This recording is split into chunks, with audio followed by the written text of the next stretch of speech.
There was a mother who once believed her life was perfect. Her daughter was her light, her laughter, her reason to breathe. Every morning she would wake up just to hear her voice again, but one evening a single phone call changed everything. They said there had been an accident, a drunk driver crossed the lane, and her little girl never made it home that night.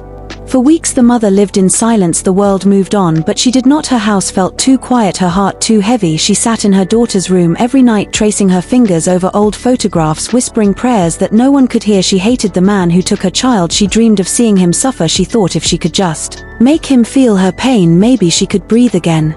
But life has a strange way of speaking to us in moments we least expect. One morning she woke up and realized the anger was killing her faster than grief ever could. She remembered the way her daughter used to smile, the way she believed the world was full of goodness, and she thought, what would my girl want me to do?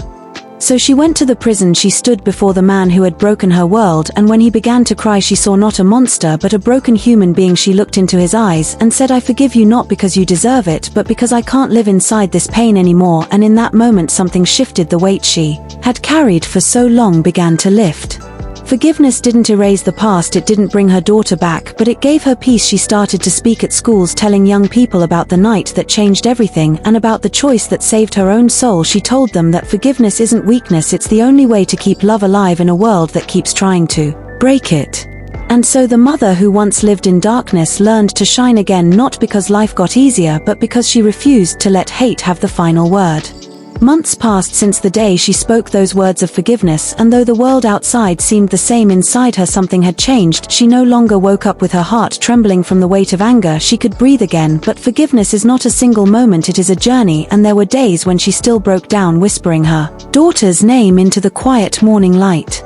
She started volunteering at a center for victims of drunk driving, families who had lost what could never be replaced. She sat with mothers who could barely speak, holding their hands in silence, because sometimes words are too small for such pain. She told them she once thought she would never smile again, and yet here she was, still standing, still loving, still choosing peace every day. One afternoon the man who had taken her daughter's life wrote to her from prison. He said he still saw her face every night. He said he wished it had been him instead of her daughter, and for a long time she didn't know if she could bear to read his words, but something inside her told her to answer, so she did. She told him that forgiveness was not a gift she gave to him, but a bridge she built for herself, and that one day she hoped he would walk across it too. Years went by, and when he was finally released she met him again, this time not in a courtroom but in a small church hall where she was giving a talk. He sat quietly in the back. She saw the guilt still sitting on his shoulders, but also something new, a kind of peace that comes only when a soul begins to heal. She smiled at him and nodded, and in that silent moment there was an understanding between them that words could never hold. The world may never remember her name, but somewhere out there lives were changed because one mother chose to forgive the unforgivable. Her story became a quiet light for others to follow, proof that even after tragedy, even after loss, life can still find its way back to love. Years passed and the mother's hair turned silver, but her heart grew softer with time. She no longer saw her life as a story of loss, she saw it as a story of love that refused to die. She began to speak in churches, in schools, in small towns where people gathered quietly to listen to the woman who had forgiven the unforgivable. One night after a talk, a young man came to her with tears in his eyes. He said he was the one who drank too much one night and killed a stranger on the road. He said he had never forgiven himself. She took his trembling hands in hers and said, "My child, forgiveness does not erase what happened, it teaches us how to live with it, without letting it destroy us." Those words became the seed of something bigger. She started a small foundation in her daughter's name, a place where people broken by tragedy could come to sit, to cry, to breathe again. She called it the House of Second Chances, and it became a home for many who had nowhere to go. Every wall was covered with photos of smiling faces, mothers, fathers, children, people who had once believed their hearts would never heal again. And in the middle of the room stood one framed picture, her daughter smiling in the sunlight, her eyes full of hope. The mother often stood before that photo and whispered, "We are still spreading your light, my love." The man who had once taken her daughter's life volunteered there too, quietly helping others repair what he had once broken, and though they never spoke of the past, they shared a silent truth that love can grow even from the deepest wounds. The mother grew old, surrounded by the lives she had touched, and when her time came to rest, the town gathered to say goodbye. They said she had taught them something no one else could, that the truest strength is not in holding on to pain but in letting it go.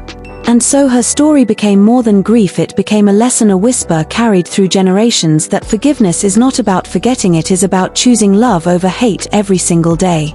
After she was gone, the town felt quieter for a while. The small house she built, the house of second chances, stood still like it was holding its breath. Her picture hung by the doorway, her gentle smile watching over everyone who entered. People left flowers, candles, little notes that said thank you for teaching us how to live again. The man who had once taken her daughter's life still came every week, sweeping the floors, watering the plants, fixing what was broken. He said it was his way of saying sorry, not just once but for the rest of his life. He would tell new visitors that he once met a woman who forgave him and that her forgiveness saved 2 souls, not one.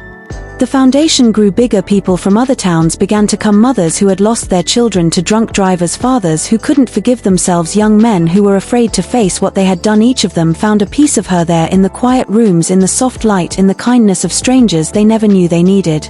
Years later, a little girl stood on that same stage where the mother once spoke, her voice trembling as she said, "My mom is alive today because of the woman who forgave." She had been one of the children who came to that house long ago. Now she was grown and carrying the message forward.